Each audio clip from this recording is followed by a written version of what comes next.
Hai Sobat Kecepikong 1996. Apa kabar semuanya?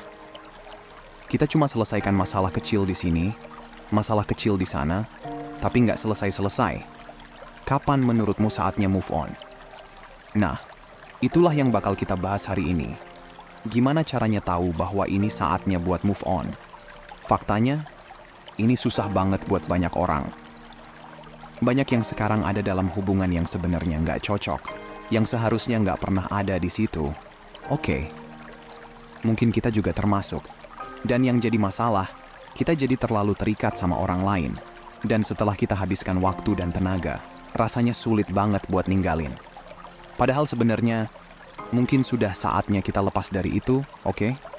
Tapi kita paham, nggak semudah itu kan? Lebih gampang dibilang daripada dilakukan, tapi kita pengen kamu punya kejelasan kapan itu saatnya buat kamu. Kapan kamu bisa move on tanpa rasa bersalah, tanpa nyesel, apakah kamu terlalu cepat, apakah kamu harus coba lebih keras. Kita pengen bantu kamu pahami kapan langkah kamu udah benar dalam hal move on dan lepas dari hal-hal yang udah nggak bermanfaat lagi. Nah, yang pertama dan paling jelas adalah kalau hubungan bikin kamu merasa lelah terus-terusan daripada memberi energi positif. Intinya, hubungan itu seharusnya nggak bikin stres, nguras tenaga, atau bikin kita merasa kekurangan energi, guys. Seharusnya hubungan itu kayak dinamika yang nyatuin dua orang, bikin kita jadi satu tim yang kuat, saling memberi cinta dan semangat positif, serta saling dukung. Kita jadi bisa hadapi dan atasin masalah hidup lebih baik, karena punya seseorang yang bisa kita andalkan di samping kita. Jadi kalau hubunganmu terus nguras energi dan bikin kamu merasa habis, mungkin udah waktunya buat lepas kan? Iya, memang sih. Aku nggak mau kamu langsung bilang, begitu aku ngerasa kayak gini, langsung aja aku cabut. Enggak, kita bakal bahas gimana cara nanganinnya. Tapi yang jelas, pertama-tama, kita harus ngeh ini beneran kejadiannya sama kita. Ini emang yang lagi terjadi. Karena kalau iya, kenapa kita masih bertahan? Kenapa ini malah terjadi? Apakah masalahnya bisa diselesaikan atau ini cuma gejala kalau kita emang lagi sama orang yang nggak cocok? Kita harus bisa lihat kapan ini jadi masalah beneran dalam hubungan kita. Dan kalau iya, ini adalah tanda besar banget kalau udah waktunya buat melepaskan. Tapi ya, yang pasti, kita selalu coba atasi dulu masalahnya. Kita cek dulu apa kita bisa bikin perubahan. Coba lihat apakah ini masalah nguras energi, bikin stres, atau bikin kita nggak sehat karena kesalahpahaman, atau mungkin cuma beda pandangan aja. Kadang-kadang, cuma dengan ngobrol tentang masalahnya, bisa langsung nyari solusinya. Tapi banyak orang yang enggak benar-benar komunikasi sama pasangannya dan nyari akar permasalahannya. Banyak yang mikir, kan seharusnya dia udah ngerti sendiri, tahu sendiri harus ngapain. Tapi sebenarnya, kamu harus bilang ke mereka. Kamu harus ekspresikan dirimu sepenuhnya biar jelas. Mereka tahu apa yang kamu butuhin. Biar mereka juga jelas masalahnya. Soalnya, ada orang yang nggak sadar kalau kamu lagi terkuras, sementara mereka merasa baik-baik aja. Mereka bisa mikir, aku pikir kita baik-baik aja. Oke, kamu juga kelihatan oke. Kamu bilang kamu baik-baik aja. Padahal sebenarnya kamu lagi hancur karena hubungan ini. Jadi penting banget buat komunikasi hal-hal kayak gitu. Tapi ya, kalau udah dicoba komunikasi tapi nggak bisa diperbaiki dan kamu lihat ini emang nguras dan merusakmu, itu udah tanda banget kalau waktunya buat lepas. Nah, tanda kedua kalau udah waktunya melepaskan adalah kalau masalah yang udah dibahas nggak ada perbaikan. Nah, intinya, kamu harus ngungkapin masalahnya dulu guys. Kita nggak bakal nyuruh atau dorong kamu langsung jalan dari hubungan tanpa ngebahas masalahnya dulu. Kita harus bisa duduk bareng dan ngobrol, ngeluarkan semua unek-unek. Kamu perhatiin, kita betul-betul tekankan kata semuanya karena seringkali kita cuma selesaikan masalah kecil di sini, masalah kecil di sana, tapi nggak selesai-selesai. Mungkin ada rasa takut kalau mereka nggak bakal nerima. Mungkin juga karena sebelumnya obrolan kayak gini nggak berakhir baik dan kita ngerti banget itu. Tapi kamu nggak boleh biarkan itu jadi alasan kenapa kamu nggak mau ngomongin ini sekarang. Karena kalau kamu nggak ngomongin masalahnya, gimana bisa lanjutin hubungan dengan mereka? Kalau kita nggak bisa ngobrol sama-sama, mungkin kita nggak cocok, guys. Jadi, yang pasti, kamu harus bisa ngomongin semuanya. Jika komunikasi verbal belum berhasil, yang sangat umum dan tipikal, maka kita sarankan untuk melakukannya melalui surat atau pesan. Kadang-kadang, sangat sulit untuk memiliki percakapan yang sehat dan produktif secara verbal karena orang bisa merasa terserang, mengalihkan pembicaraan. Terkadang kamu nggak sadar akan nada dan energi yang kamu bawa ke percakapan itu. Jadi mereka merasa diserang dan langsung masuk mode defensif. Akibatnya, percakapan nggak menghasilkan kemajuan dan kalian nggak melihat perkembangan. Jadi guys, cobalah menuliskannya dalam bentuk pesan. Kamu sekarang bisa memastikan nada kamu tepat, di mana kamu bisa mengeluarkan semua yang ada di hati kamu. Dan sekarang mereka akan punya kesempatan untuk benar-benar memproses apa yang diucapkan. Bukan mendengarkan atau membaca untuk membantah, tapi membaca untuk memahami dulu, baru mereka bisa merespons. Ini meningkatkan kemungkinan komunikasi yang produktif. Ini juga meningkatkan kemungkinan kalian berdua bisa sejalan dan benar-benar mengatasi masalah-masalah. Dan ini juga meningkatkan kemungkinan kamu melihat dengan jelas apakah orang ini mau bekerja sama denganmu untuk menyelesaikan masalah. Jadi, pertimbangkan buat ngungkapin lewat pesan atau surat. Tapi yang paling penting adalah, setelah itu, jika perilaku nggak diubah, sudah waktunya untuk pergi atau bahkan lebih buruknya lagi, mereka nggak mau sama sekali buat memperbaiki hubungan ini. Misalnya, kita udah ngomong, dan orang itu bilang oke, aku dengerin, aku bakal coba, tapi lama-lama kamu ngerasa nggak ada perubahan, nggak ada peningkatan. Dan kita harus sampai pada kesimpulan yang nggak menyenangkan bahwa kita harus melepaskan ini. Tapi untuk beberapa dari kalian, udah dikeluarin masalahnya, udah jelas komunikasinya. Tapi yang mereka lakukan cuman ngelempar tanggung jawab, cuman ngasih alasan. Mereka nggak mau sama sekali kerja sama buat atasin masalahnya. Kalau mereka nggak mau, gimana mungkin kita bisa punya hubungan yang baik? Pada titik itu, hubungan sudah mati, nggak punya arah. Jadi, kalau kita terus coba bertahan dalam hubungan ini, kita cuma membiarkan perilaku buruk mereka. Kita bilang pada mereka bahwa ketidakmauan mereka itu bisa diterima, tapi sebenarnya enggak. Kamu enggak bahagia. Ini cuma bakal bikin semuanya makin buruk. Dan enggak akan ada perubahan, karena mereka enggak merasakan konsekuensi dari tindakan atau tindakan mereka. Jadi, begitu kamu sadar bahwa mereka bahkan enggak mau bekerja sama dengan kamu, itu memang tanda yang jelas bahwa sudah saatnya melepaskan. Nomor 3, saat kamu sadar bahwa kamu enggak lagi cinta sama mereka. Nih, dengerin, ini mungkin agak sulit buat sebagian dari kalian, tapi ini kenyataannya. Dan perhatikan ya, aku bilang saat kamu sadar akan hal ini, bukan saat kamu pikir kamu udah enggak lagi jatuh cinta, karena seringkali orang bilang, aku udah enggak cinta, udah beda haluan. Tapi sebenarnya, cinta itu enggak pernah ada dari awal dan sekali lagi, aku tahu ini bisa jadi sulit buat kamu terima, karena kita sering banget bingung antara cinta dengan hal-hal lain. Kita pikir kita cinta beneran, padahal kita cuma nempel aja. Oke, jadi begini ceritanya kita punya ikatan yang kurang sehat sama orang itu. Kadang-kadang, kita terlalu fokus sama bayangan dan fantasi tentang siapa kita kira mereka itu. Sampai-sampai kita lupa sama kenyataan tentang siapa mereka sebenarnya.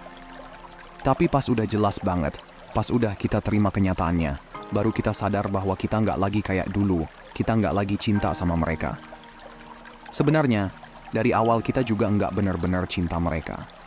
Kita cuma nahan bayangan yang ada di pikiran kita, bukan realitas yang mereka tunjukkan. Tapi begitu kita nyadar gitu, entah alasannya apa, ya udah, waktunya lepas. Karena begitu kita sadar bahwa kita nggak lagi cinta orang ini, kemampuan kita buat dukung mereka kayak yang mereka butuhin hampir nggak ada lagi, dan kemampuan mereka buat ngelakuin hal yang sama buat kita juga hampir nggak ada. Jadi, kalau kita nggak merasa ada cinta di antara kita, gimana kita mau bikin hubungan ini jalan? Kita bisa mencoba terus bersama dan pura-pura baik-baik saja, tapi apa artinya hubungan itu? Sangat nggak sehat, nggak memuaskan, dan punya dampak besar. Oke, kita ngerti mungkin ada yang mikir, tapi kita punya anak-anak. Tapi nyatanya, anak-anak itu lebih terganggu kalau rumah tangganya nggak sehat. Banyak orang dewasa sekarang dulu anak-anaknya tumbuh di rumah tangga yang beracun. Jadi, ya, kita pengen lihat lebih banyak rumah tangga yang lengkap, tapi yang sehat, bukan yang bikin kita atau anak-anak jadi terluka. Ini memang topik yang sangat sensitif dan kita tahu nggak akan mudah bagi semua orang untuk memahami dan menerima ini. Guys, apa kamu tahu? Dampak yang lebih merusak itu datang dari lingkungan rumah yang tidak sehat daripada perceraian itu sendiri. Dan yang lebih dari itu, yang benar-benar menyebabkan kerusakan di luar dinamika rumah yang tidak sehat itu, dari perceraian itu sendiri adalah kebingungannya. Anak-anak seperti, tadi kalian bilang, kalian saling mencintai dan sekarang kalian bilang mau bercerai. Hal-hal ini bisa jadi lebih sulit dan kita punya jawaban yang lebih spesifik untuk mereka yang sedang mengalami. Tapi entah itu perceraian, entah itu kamu sedang dalam hubungan jangka panjang dan komitmen serius dan tinggal bersama dengan anak-anak, apapun itu, yang bikin paling merusak itu adalah kebingungan dari pemisahan kalian karena sayangnya, kalian sudah selama ini membohongi mereka. Kalian membuat mereka pikir semuanya baik-baik saja dan sekarang mereka pikir tiba-tiba saja semuanya berantakan. Jadi ketika anak-anak tahu beneran alasan dibalik perceraian atau masalahnya, bahwa ini memang udah lama berantakan, mungkin kalian dua nikah terlalu cepat, atau sebenarnya nggak cocok buat jadi satu. Apapun penyebabnya, itu memang berat buat anak-anak. Tapi sekarang mereka bisa mengerti dengan cara yang benar, yang nggak bikin mereka mikir itu salah mereka. Coba bayangkan ini. Kenapa ortu aku cerai? Ya mulai deh mereka mikir, apa salahnya aku? So, lebih baik kita jelasin ke mereka, biar mereka nggak salah paham dan merasa bersalah. Kita fokus ke rumah tangga yang sehat. Jadi, kalau nggak bisa komunikasi, nggak bisa perbaiki masalah, yang nggak ada gunanya dipertahankan. Jadi, saat kita menyadari bahwa kita nggak lagi saling mencintai, atau salah satu dari kita menyadari bahwa kita nggak lagi cinta, dan sebenarnya kita juga nggak pernah benar-benar cinta, di sini nggak ada yang bisa kita lakukan. Ini memang menyedihkan. Ini situasi yang sedih, tapi ini yang sering terjadi dalam banyak kasus dan kita harus terima. Kecuali jika kamu bisa bilang bahwa kamu yakin bisa jadi segalanya yang mereka butuhkan. Meskipun kamu sadar bahwa kamu nggak lagi cinta sama mereka, maka nggak ada alasan untuk melanjutkan. Tapi lagi, bahkan jika kamu bohong pada dirimu sendiri, dan kita nggak bilang ini dengan tidak hormat. Sejujurnya, karena jika kamu mencoba meyakinkan dirimu sendiri bahwa kamu bisa melakukannya, itu artinya kamu sedang membohongi dirimu sendiri. Mungkin kamu bisa bertahan untuk sementara waktu, tapi suatu saat, semuanya akan hancur. Karena saat kamu nggak lagi cinta, saat nggak ada hubungan di sana, kemampuanmu untuk memberi dukungan pada mereka nggak akan bertahan lama. Nomor 4, yang menurutku paling penting, yaitu saat Tuhan bilang ke kamu untuk pergi. Sekarang, dengar ya, kalau kamu bukan tipe yang percaya Tuhan, ya oke, ini nggak berlaku buat kamu. Tapi buat yang percaya, kita harus mengerti bahwa Tuhan tahu lebih banyak dari kita. Kadang-kadang sulit buat kita untuk memutuskan melepaskan situasi, karena kita terlalu terjebak dalam emosi, udah banyak waktu dan tenaga kita yang kita investasikan. Mungkin ada tekanan dari keluarga atau teman-teman, atau mungkin juga kita merasa waktu terus berjalan dan kita harus buru-buru. Jadi, kadang-kadang kita nggak mau nerima kenyataan bahwa sebenarnya kita harus melepaskan dan ninggalin hubungan ini. Tapi yang pasti, satu-satunya yang bisa melihat lebih jauh dari semua itu dan bisa membimbing kamu dengan benar adalah Tuhan. Teman-teman dan keluarga nggak selalu bisa memberi panduan yang tepat, atau bahkan kita yang ngasih informasi ini, aku bukan Tuhan, kita nggak bisa menggantikan petunjuknya. Kita cuma kasih kamu sesuatu buat dipikirin, tapi tetap aja, kamu harus ngobrol sama Tuhan dalam doa dan tanya Dia, sudah saatnya kah untuk pergi? Banyak dari kamu mungkin udah dibilang bahwa memang saatnya, tapi masih ada perjuangan dan sekarang kamu perlu lebih banyak berbicara sama Tuhan tentang gimana caranya bisa mencapai tempat, di mana kamu bisa nerima kekuatan yang ada di dalam diri kamu untuk ngelakuin yang terbaik. Buat banyak orang, itu akan dimulai dengan penyembuhan, bukan cuma dari hubungan itu sendiri, tapi juga dari hubungan masa lalu. Nggak cuma hubungan romantis, tapi juga dengan ayah, ibu, saudara, atau siapapun itu. Orang-orang yang pernah bikin kamu sakit karena semua trauma itu, semua rasa sakit dan kekecewaan, semuanya turut ambil bagian dalam kesulitan kamu buat ninggalin sesuatu yang enggak baik buat kamu. Biar sekarang kamu bisa ngelakuin yang harus dilakukan, tapi lagi-lagi, kamu harus diskusi sama Tuhan, kamu harus connect sama perasaan batinmu, dan kalau Dia bilang sudah waktunya pergi, ya udah, sudah waktunya pergi. Sekarang, pas kita ngomong soal cerai, kita tahu orang bilang Tuhan nggak suka cerai. Iya bener, tapi pikir lagi, apakah Dia setuju sama hubungan yang bikin kita sedih? Apakah Dia setuju sama pernikahan yang toksik? Pastinya enggak. Jadi, kalau masalahnya nggak mau diatasi, pikir lagi. Apakah dia cuma pengen kita tetap stuck di situ? Nah, dengerin baik-baik ya. Jangan langsung pikir Tuhan mau kita cerai begitu aja. Enggak, kita harus ngobrol sama Tuhan dulu. Kita biarin dia yang bimbing kita, tapi jangan langsung asumsi kita udah tahu apa yang Tuhan mau. Ada beberapa situasi di mana dia nggak langsung bilang cerai, tapi langkah-langkah yang dia tunjuk bisa aja jadi jalan keluar dari pernikahan itu. Mungkin pasangan kita yang memutuskan untuk berpisah, dan itu bisa jadi jalan untuk kita bebas. Pokoknya, kamu harus dengerin apa yang Tuhan mau kamu lakukan. Terlalu sering kita malah ngandelin orang lain yang mungkin punya niat baik, tapi kurang kepala dingin. Mereka kurang paham situasi sebenarnya. Jujur aja, ada yang dari kalian mungkin aja salah pilih pasangan, bahkan nikah dengan orang yang nggak cocok dan nggak ada jalan buat benerin situasi itu. Tapi itu juga alasan kenapa kita harus nerima keputusan Tuhan. Tapi dengar, meskipun kamu udah menikah dan mikirin cerai, dan meskipun Tuhan bilang kamu harus ninggalin hubungan itu, Dia juga nggak mau kamu ninggalin dengan tingkah konyol. Jadi, kita harus tetap bertindak dengan bijak meskipun situasinya sulit. Ada orang yang udah mulai pacaran padahal masih dalam status menikah secara teknis. Ada yang masih nggak memenuhi tugasnya sebagai pasangan. Tapi, sorry ya, itu nggak boleh gitu. Kita tetap harus tunjukin sisi terbaik dari diri kita. Masih ada cara yang benar buat ngelakuin ini, kita harus pastikan kita menjalankan hal-hal dengan cara yang benar, sesuai yang Tuhan mau. Nggak bisa seenaknya bilang Tuhan mau begini tapi malah ngelakuin yang bertentangan dengan nilai-nilainya. Jadi, lagi-lagi, ngobrol sama Tuhan, tunjukin sisi terbaik dari dirimu. Beberapa masalah mungkin bisa diatasi, tapi buat yang lain mungkin nggak bisa. Tapi yang penting, kita bergantung pada Dia. Kita pertimbangkan hal-hal yang sudah aku sebutkan.